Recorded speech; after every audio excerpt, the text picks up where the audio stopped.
রাজ্য জুড়ে বিভিন্ন সড়কে নরকের হাল। এই পরিস্থিতিতে রাস্তা সারাইয়ের জন্য পিপিপি মডেলে হাঁটতে চলেছে রাজ্য সরকার। মঙ্গলবার উত্তর 24 পরগনা জেলা সদর বারাসাতের প্রশাসনিক বৈঠক করেন মুখ্যমন্ত্রী। রবীন্দ্র ভবনে প্রায় 2 ঘন্টা বৈঠক হয়। জেলার উন্নয়নের কাজে আরও কিভাবে গতি আনা যায়, মূলত সেই নিয়েই বৈঠকে আলোচনা হয়। বৈঠক শেষে মুখ্যমন্ত্রী জানান, রাজ্যের মোট 4000 কিলোমিটার রাজ্য সড়কের মধ্যে 1000 কিলোমিটারের মেরামতির কাজ করবে রাজ্য সরকার। বাকি 3000 কিলোমিটার রাস্তার মেরামতি হবে পিপিপি মডেলে।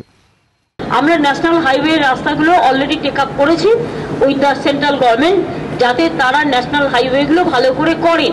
আর স্টেট হাইওয়ে অথরিটি, যেহেতু আমরা গোল্ডেন কোয়ার্টার্সের মতো একটা কর্পোরেশন তৈরি করেছি, একটা অথরিটি তৈরি করেছি, এবং সেই অথরিটিতে আমরা 4000 কিলোমিটার আমার স্টেট হাইওয়ে অথরিটি রাস্তা আছে। তার মধ্যে গভর্নমেন্টের টাকায়, আমাদের টাকা নেই পয়সা নেই, তা সত্ত্বেও গভর্নমেন্টের টাকায় আমরা 1000 কিলোমিটার এবছর করব, আর 3000 কিলোমিটার যেটা আছে সেটা আমরা পিপিপিতে করব। মুখ্যমন্ত্রী এদিন জানান, প্রশাসনিক কাজে গতি আনতে ও সরকারি পরিষেবা আরও দ্রুত সাধারণ মানুষের কাছে পৌঁছে দিতে কয়েকটি জেলাকে ভাগ করার পরিকল্পনা রয়েছে সরকারের। যেমন 24 পরগনা, বর্ধমান, জলপাইগুড়ি, আলিপুরদুয়ার, সুন্দরবনকেও আলাদা জেলা হিসেবে গড়ে তুলতে চান মুখ্যমন্ত্রী। আমি মনে করি বর্ধমান, আসানসোল আমি মনে করি না যে খুব একটা বেশি প্রবলেম, কারণ সকলে মোটামুটি একমত। তারপরে ধরুন আলিপুরদুয়ার, জলপাইগুড়ি, এগুলো মোটামুটি প্রসেসে আছে। টোটাল একটু টেকনিক্যালি পঞ্চায়েত ইলেকশন ছিল।